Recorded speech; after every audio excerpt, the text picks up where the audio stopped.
یا ایھا الذین آمنوا اتقوا اللہ، اے ایمان والو اللہ سے ڈرو،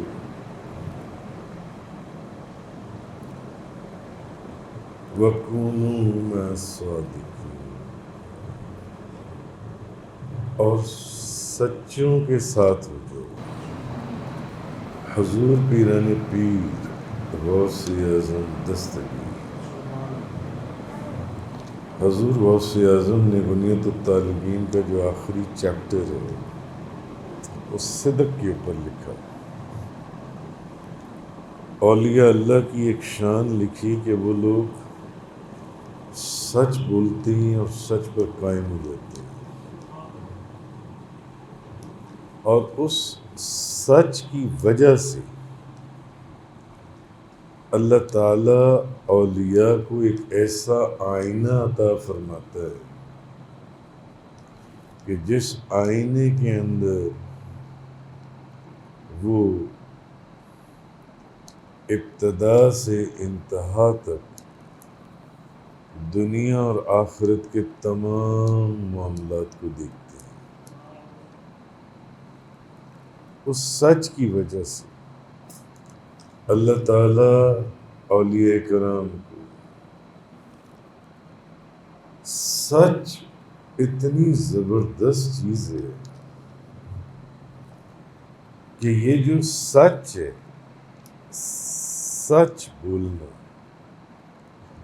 سچ پر قائم ہو جانا، بھلے آگے سے جتنا مرضی نقصان ہو جائے۔ آج تو لوگ کاروباری سودے کرتے ہیں 10 جھوٹ بول کر، 10 جھوٹ بولتے ہیں اس کاروبار کے اندر۔ جو چیز نہیں ہوتی اس کو ویسا کر کے دکھاتی ہیں، اور جو جیسی ہوتی ہے اس کی تعریف میں اس کو کچھ اور بنا کر دکھاتی ہے۔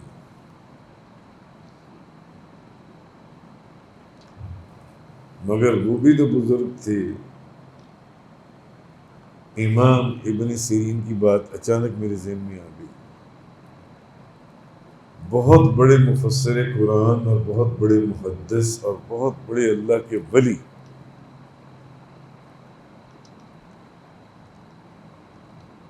امام ابن سیرین کو ایک سودے کے اندر 80,000 درہم بچ رہے تھے۔ 80,000 درہم۔ اب ایک درہم کتنے کا ہوگا؟ آج کل بھی اگر آپ نکال لیں تو کتنے میں اس کو ملٹیپلائی کر دیں، کروڑ میں سے اوپر ہی بن جاتا ہوگا۔ ہلکے سے شک اور شبے کی بنیاد پر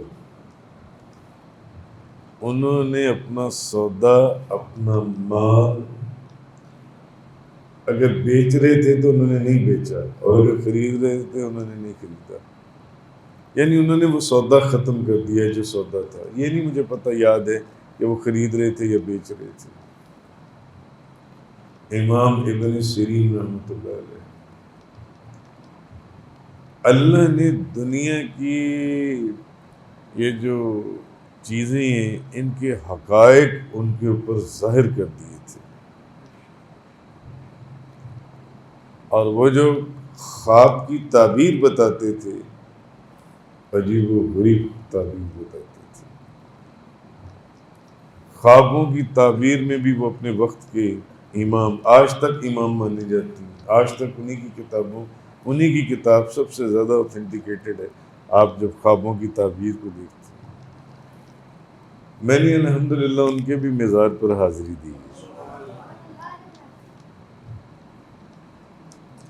جہاں کی کھجور دنیا میں سب سے زیادہ مشہور ہے، فیمس اور مہنگی کھجور ہے، بصرہ۔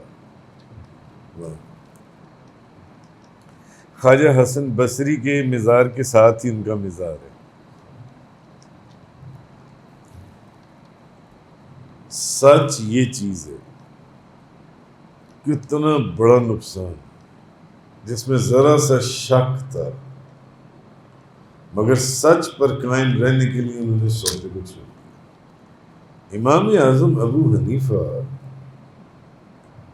آپ جب کوئی ان کی دکان پر آتا تھا تو اپنی چیز کی تعریف کرنے کی بجائے اس کی برائیاں پہلے بیان کرتے تھے۔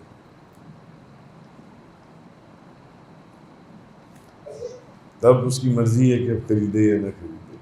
اور یہاں کیا ہے کہ آپ کی چیز میں جو کوالٹی نہیں ہے آپ لوگوں کو وہ کوالٹیز بتاتے ہیں، اور نہیں اس میں یہ بھی کوالٹی ہے، اور یہ اس میں یہ بھی حالانکہ وہ کوالٹیز نہیں ہے اس کے اندر۔ اور یہ سب کیا ہے؟ حرام، حرام کہ آپ وہ چیز پریزنٹ کریں جو چیز ہے ہی نہیں، آپ جھوٹ کا سہارا لیں۔ تو سچ حضور غوث اعظم نے غنیمت الطالبین کے آخری چیپٹر میں صدق کے پر جو باب باندھا، انہوں نے کہا جب بندہ سچ بولتا ہے اور سچ پر قائم ہو جاتا ہے پھر اللہ اس کو ایک ایسا آئینہ عطا فرماتا ہے کہ وہ اس میں ابتدائی آفرینی سے انتہائی قیامت تک سارے معاملات دیکھتا ہے۔ اس آئینے کے اندر وہ سب دیکھتا ہے۔ اب اللہ تعالیٰ نے یہ جو فرمایا کہ نیک لوگوں کے ساتھ سچ، اصل میں تو سچ پر، اچھا سچ ایک ایسی چیز ہے، سچ پر قائم ہو جانا جو نبی کے بعد سب سے اعلیٰ مقام پر فائز کر دیتی ہے۔ وہ سچ ہی تھا جس نے حضرت ابوبکر صدیق کو نبیوں کے بعد سب سے اعلیٰ مقام عطا فرمایا۔ افضل البشر بعد از انبیاء، نبیوں کے بعد سب سے افضل انسانوں کے اندر سچ نے اس مقام پر پہنچایا۔ وہ نہیں دیکھتے تھے دنیا کیا کہے گی، وہ سچ بولتے تھے، سچ بولتے تھے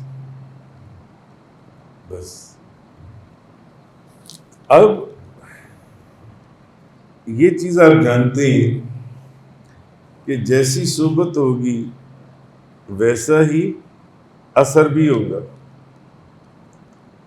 اگر آپ کی صحبت اچھی ہے تو اثر بھی اچھا ہوگا، اور اگر آپ کی صحبت بری ہے تو اثر بھی برا ہی ہوگا۔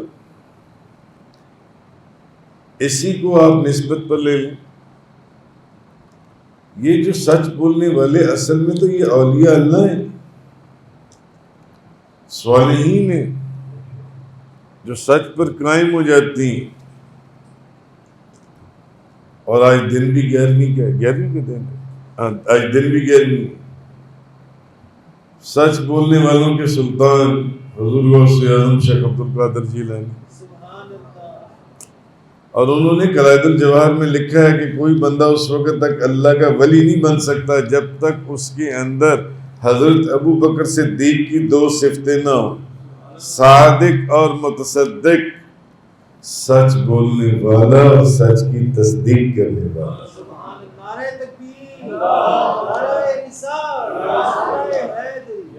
کوئی بندہ اس وقت تک اللہ کا ولی نہیں بن سکتا، قلائد الجواہر میں حضور غوث اعظم نے لکھا ہے، جب تک اس کے اندر حضرت ابو بکر صدیق والی بھی 2 صفتیں نہ ہوں، سچ بولنا اور سچ کی تصدیق کرنا۔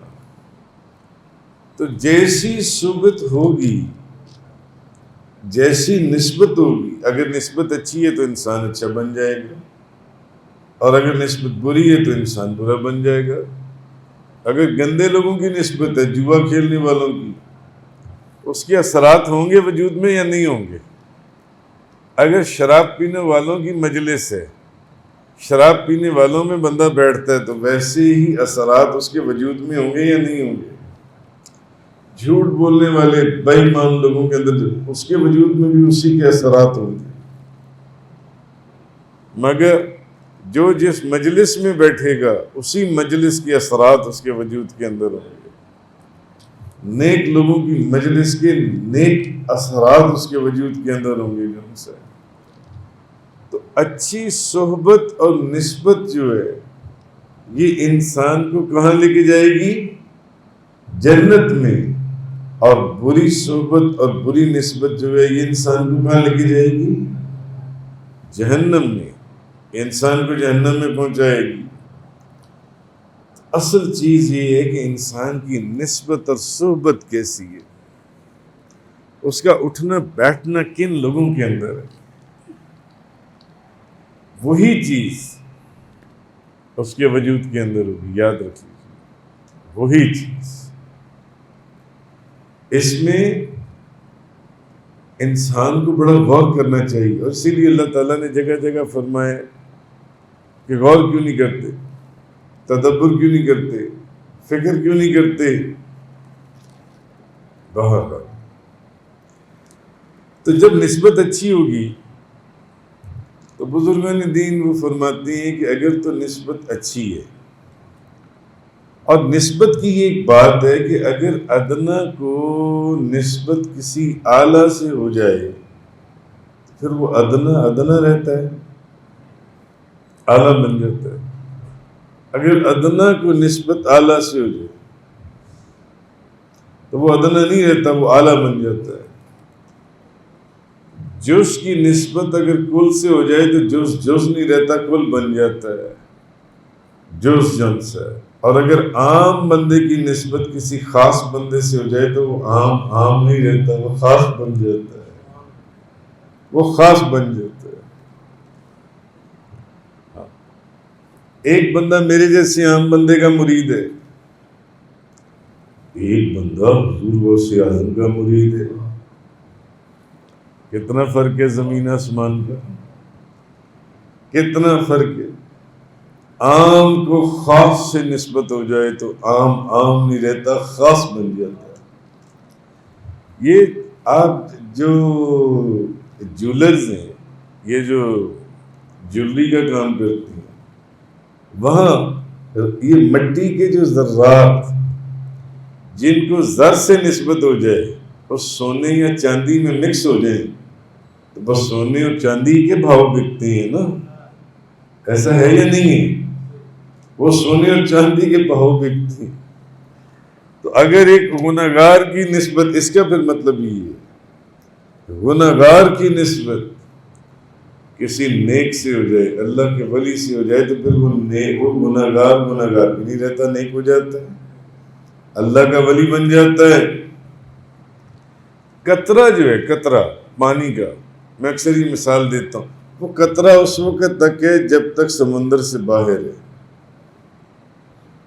اچھا، وہ قطرہ پانی کا ہی قطرہ ہے، سمندر میں بھی پانی، آپ اس قطرے کو سمندر میں ڈال دیں، اب وہ قطرہ ہے، اب وہ خود سمندر ہے۔ بس نسبت اور فنا کا مقام ہے۔ کسی کی ذات میں اپنے آپ کو فنا کرنا ہے تو بندہ بھی اسی مقام پر فائز ہو جاتا ہے۔ عجیب و غریب نظام ہے اللہ تعالیٰ کا۔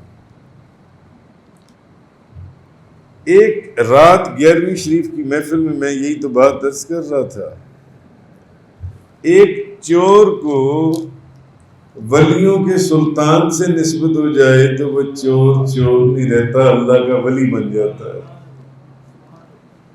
ایک چور، اس کو اگر ولیوں کے سلطان سے نسبت ہو جائے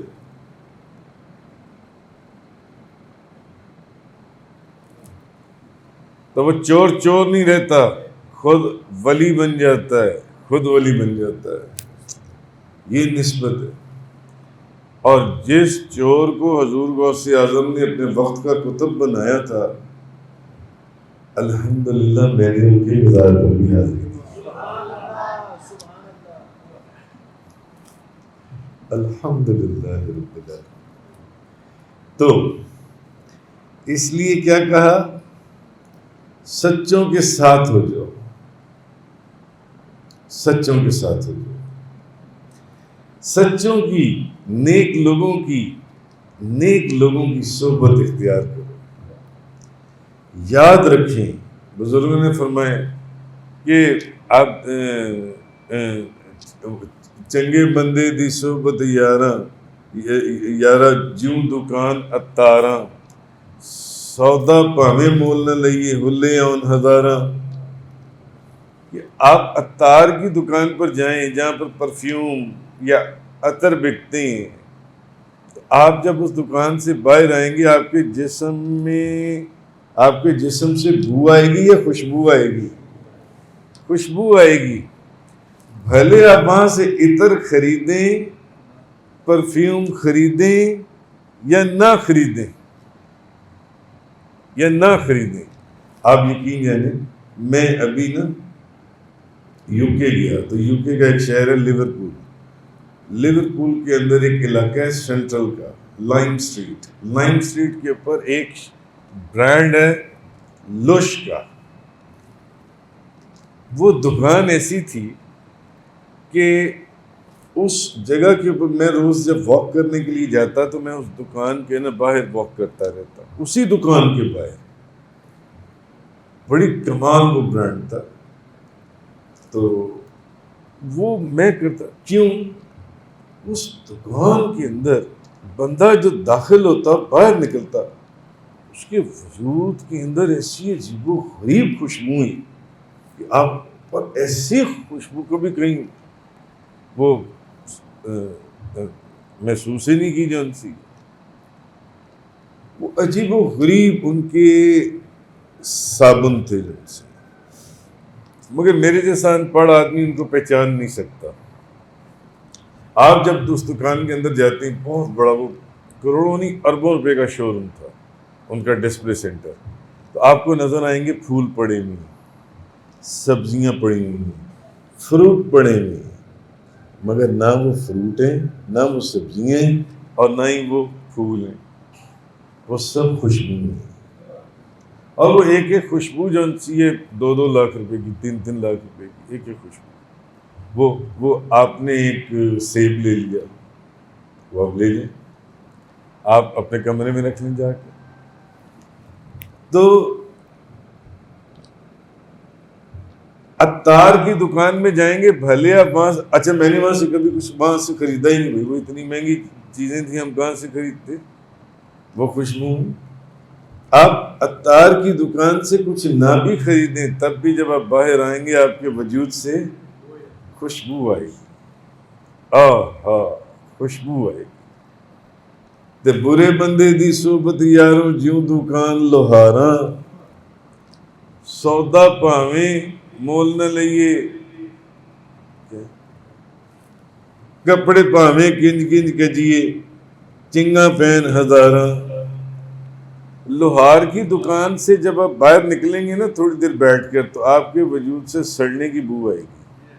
ایسا ہی ہے نا، بھلے آپ نے وہاں سے کوئی چیز نہیں خریدی، اس کا مطلب ہے کہ پھر نسبت جو ہے اگر اللہ کے ولیوں سے جڑ جائے تو کسی نہ کسی موقع، کسی نہ کسی انداز میں آپ کے وجود سے ولایت کی خوشبو آئے گی، کسی نہ کسی انداز میں، کسی نہ کسی کیفیت میں، کسی نہ کسی صورت میں آپ کے وجود سے ولایت کی خوشبو آئے گی، ولایت کی خوشبو۔ یہ نظام ہے ایک اللہ تعالیٰ کا جو ان سے اسی لیے مولانا روم رحمۃ اللہ علیہ نے فرمایا، یک زمانہ صحبت با اولیاء، بہتر از 100 سال اطاعت بیریا۔ کسی ولی کامل کی بارگاہ میں ایک لمحے کا بیٹھنا تیری 100 سال کی بے ریا عبادت سے بھی افضل ہے۔ ہو سکتا ہے تیری 100 سال کی عبادت جو ہے، اور بے ریا عبادت جس کو مل جائے اس کو اور کیا چاہیے، اس کو اور کیا چاہیے، بے ریا عبادت سے بھی ہو سکتا ہے تیری 100 سال کی عبادت تجھے اس مقام پر نہ پہنچا سکے جس جگہ کے اوپر تجھے اللہ کے ولی کی بارگاہ میں ایک لمحے کا بیٹھنا پہنچا دے جان سے۔ مولانا اشرف علی تھانوی صاحب فرماتے ہیں ایک حدیث کے تحت، وہ فرماتے ہیں کہ جو شخص یہ چاہتا ہے نا کہ میں، واہ نعرہ تکبیر، نعرہ رسالت، وہ کہتی ہیں ایک حدیث کے تحت، وہ کہتی ہیں کہ جو بندہ یہ چاہتا ہے نا کہ میں اللہ کے پاس بیٹھوں، کس کے پاس، اللہ کے پاس بیٹھوں، تو اس کو چاہیے کہ وہ کس کے پاس بیٹھے،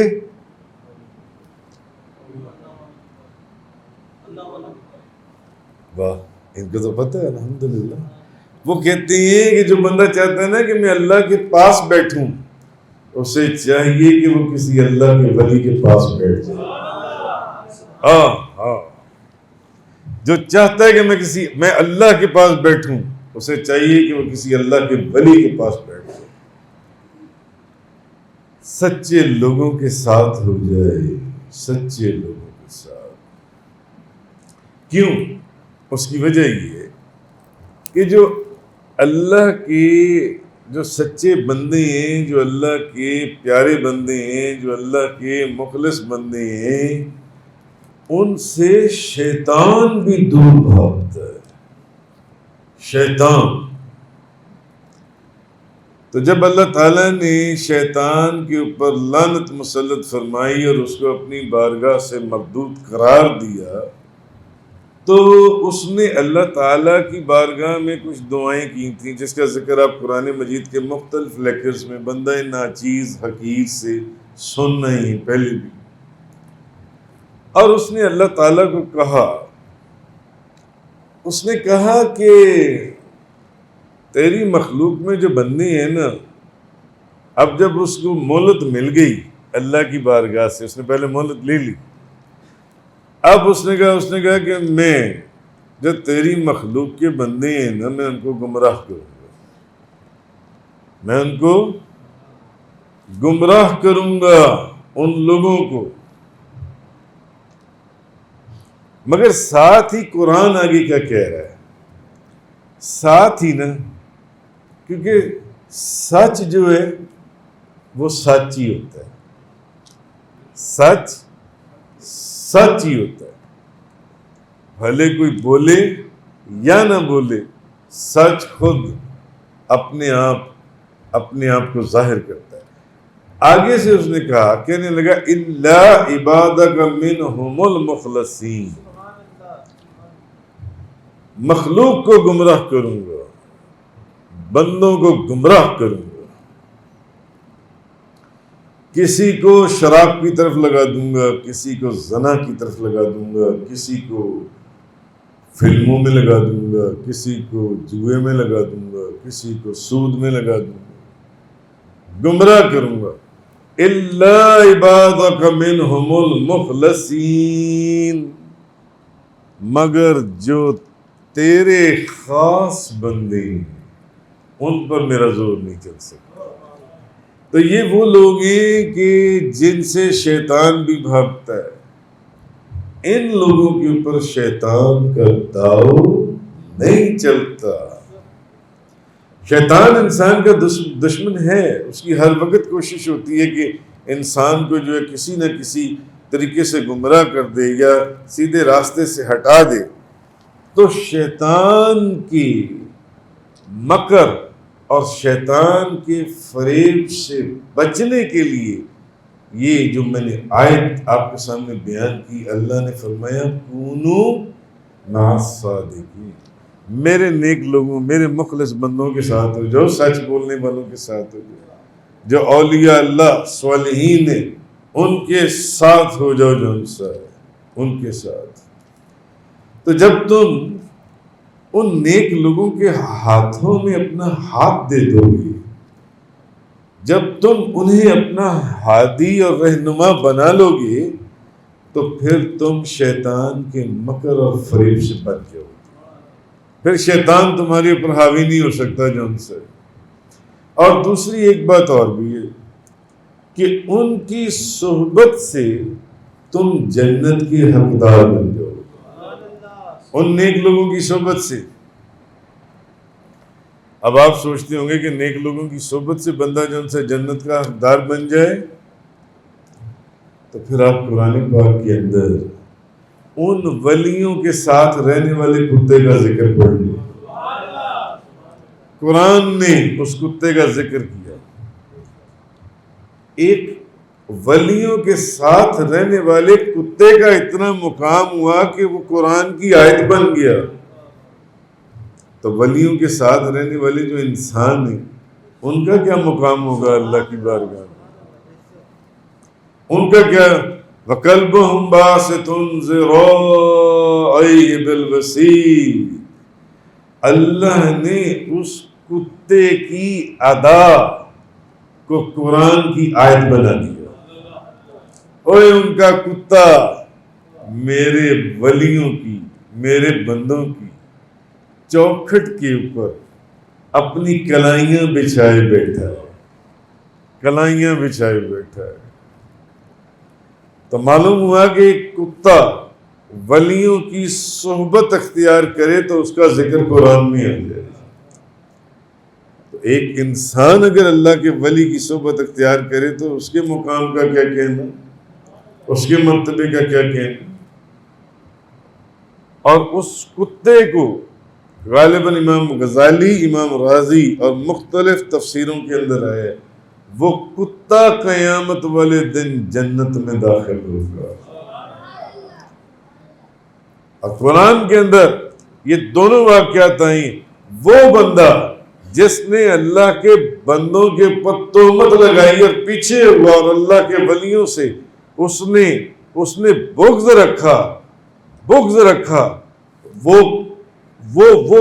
بندہ جو ان سے ہے وہ اس کا بھی ذکر قرآن میں آیا، اور وہ بندہ اس کو بھی کتا بنایا جائے گا۔ اور یہ جو کتا تھا اس کو امام غزالی، امام رازی وغیرہ نے، مفسرین نے فرمایا اس کو انسان بنا کر جنت میں داخل کر دیا جائے گا، یا جیسے بھی جنت میں داخل کیا جائے گا، مگر تفسیروں میں آیا ہے کہ یہ کتا جنت میں داخل کیا جائے گا۔ فقط کیا تھا جو اصحاب کہف، وہ جو 7 اللہ کے ولی تھے،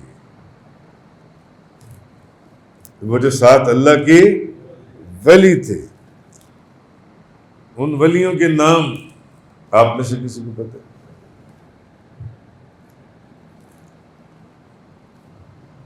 سات آپ کو پتہ ہے؟ ایک پتہ ہے کیا؟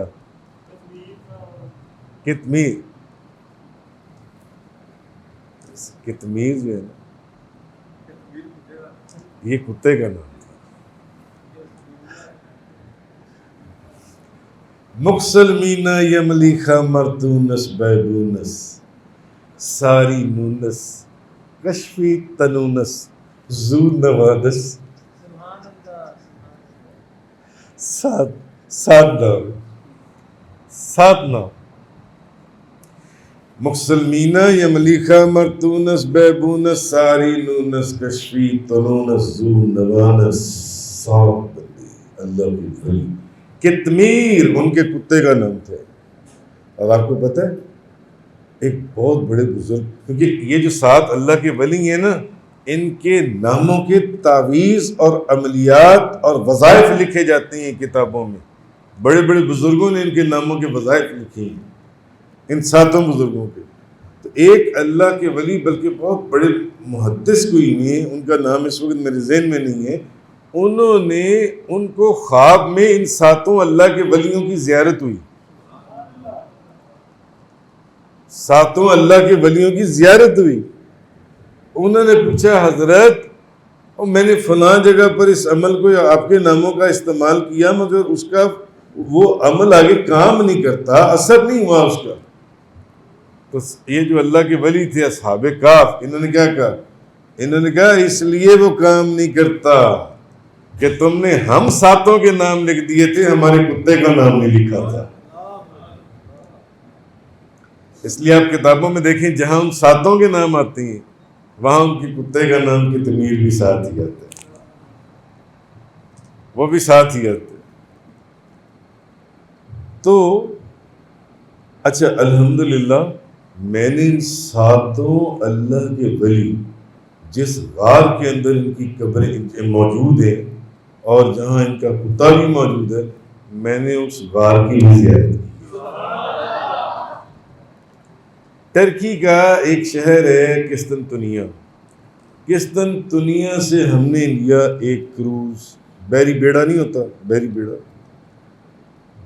وہاں سے ہم گئے باندرما، باندرما سے لیا ہم نے ٹرین پر ہم گئے ازمیر، ازمیر سے لی ہم نے ٹیکسی پر گئے ہم ایفسس کے علاقے میں کیو آف دا سیون سلیپرز، اصحاب کہف کی غار موجود ہے۔ میں مان گیا ہوں الحمدللہ رب العالمین۔ تو ایک حدیث مبارکہ، کیوں ٹائم ہو گیا، نبی کریم صلی اللہ علیہ وسلم نے فرمایا کہ اللہ کے فرشتے زمین پر چکر لگاتے رہتے ہیں، اللہ کے فرشتے، اور اللہ کی ذکر کی محفل تلاش کرتے ہیں۔ رات ذکر کی محفل تھی نا، سینکڑوں لوگ اس میں موجود تھے، سینکڑوں لوگ۔ فرشتے ایسی محفلوں کو تلاش کرتے ہیں، حدیث ہے نبی پاک صلی اللہ علیہ وسلم، فرشتے ایسی محفلوں کو تلاش کرتے ہیں۔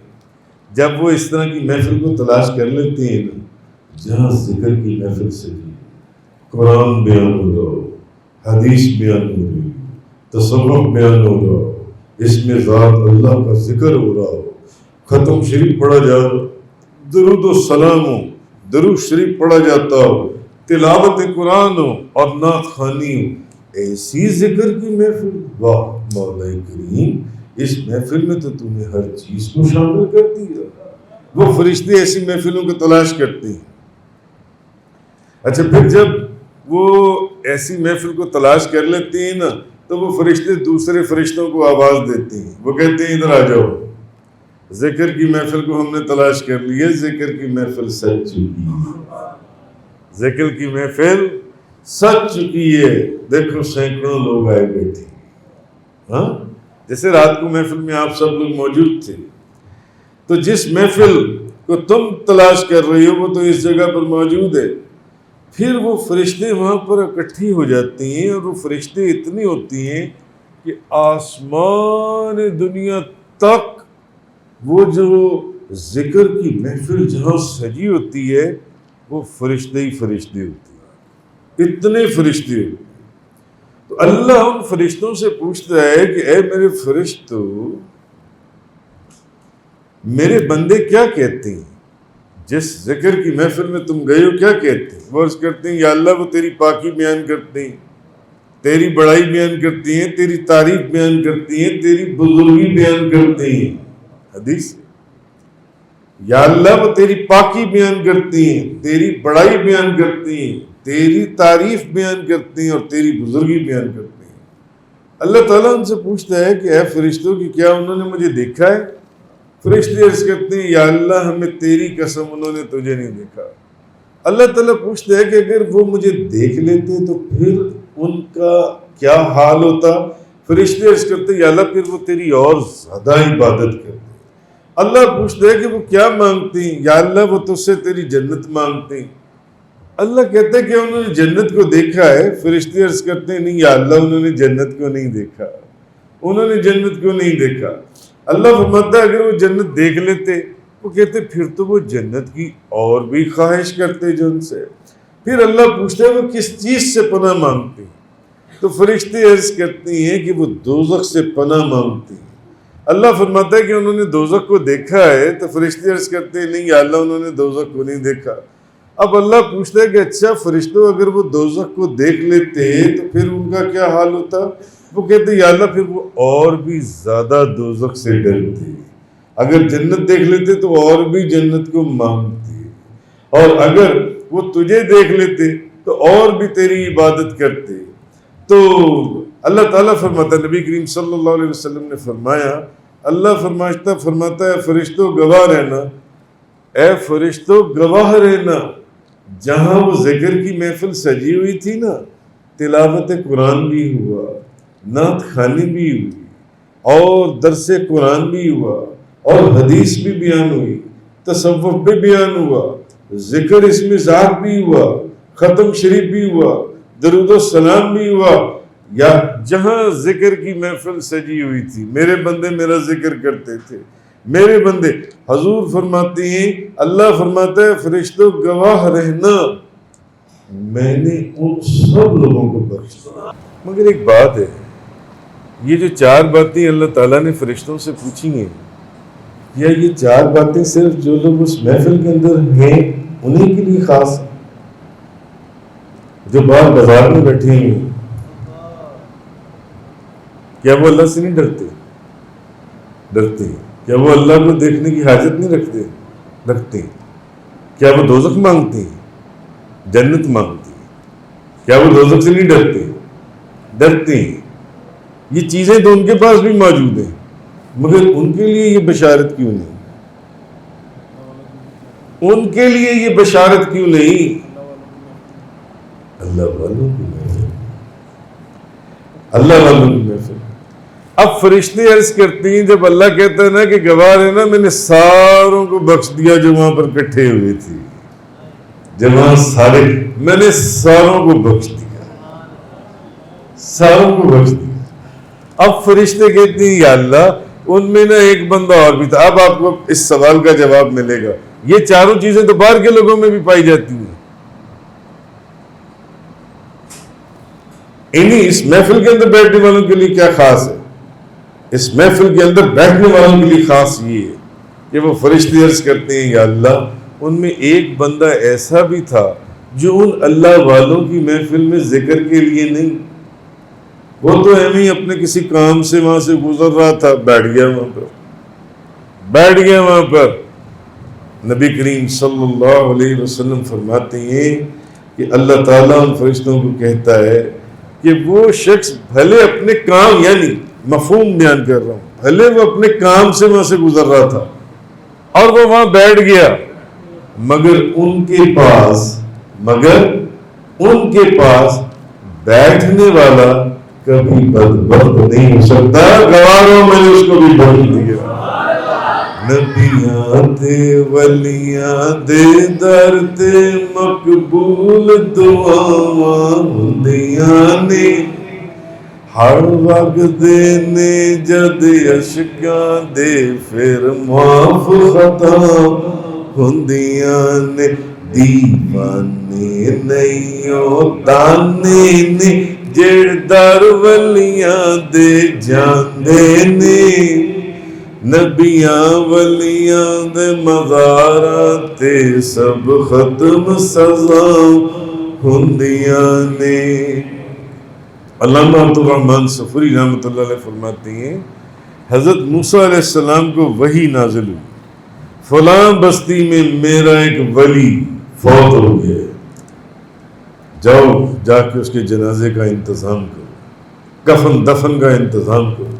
موسیٰ علیہ السلام وہاں گئے تو لوگوں نے کہا کہ کوئی اللہ کا ولی فوت نہیں ہوا، یہ تو بڑا بدماش تھا، بڑا فاسق تھا، بڑا فاجر تھا جو بندہ مرا ہے۔ حضرت موسیٰ علیہ السلام نے پھر اللہ سے بات کی، یا اللہ لوگ تو کہتے ہیں بڑا بدماش تھا، فاسق تھا، فاجر تھا، تو فرما رہا ہے کہ میرا ولی تھا۔ فرمایا موسیٰ لوگ جو کہہ رہے ہیں ٹھیک کہہ رہے ہیں، لوگ جو کہہ رہے ہیں ٹھیک کہہ رہے ہیں، مگر میں جو کہہ رہا ہوں میں بھی ٹھیک کہہ رہا ہوں۔ یہ فاسق تھا، یہ فاجر تھا، مگر ایک بات ہر روز آسمان کی طرف منہ کر کے کہا کرتا تھا، یہ کہا کرتا تھا کہ مولا میں جانتا ہوں کہ میں نیک نہیں، میں فاسق، فاجر، بدماش، گنہگار ہوں، مگر مولا کریم جو تیرے بندے اولیاء اللہ مجھے ان سے محبت ہے. موسیٰ مجھے اس کی یہ بات اتنی پیاری لگتی تھی کہ میں نے اس کو بھی اپنے ولیوں اور دوستوں میں داخل کر دیا. یہ نسبت ابھی تو صحبت بھی نہیں ہے، صرف نام کی نسبت ہے. ابھی تو صحبت بھی نہیں ہے، صرف نام کی نسبت ہے. نام کہ مجھے ان سے محبت ہے جو تیرے ولی ہیں، مجھے ان سے محبت ہے. فرمایا مجھے اس کی یہ بات اتنی پسند تھی، میں نے اس کی وجہ سے اس کو بھی اپنے انہی دوستوں میں شامل کر لیا. اللہ تعالی ہمیں حق سمجھنے کی توفیق عطا فرمائے، اور جو چیز حق ہم سمجھیں اس پر عمل کرنے کی توفیق عطا فرمائے. وآخر دعوانا ان الحمد للہ.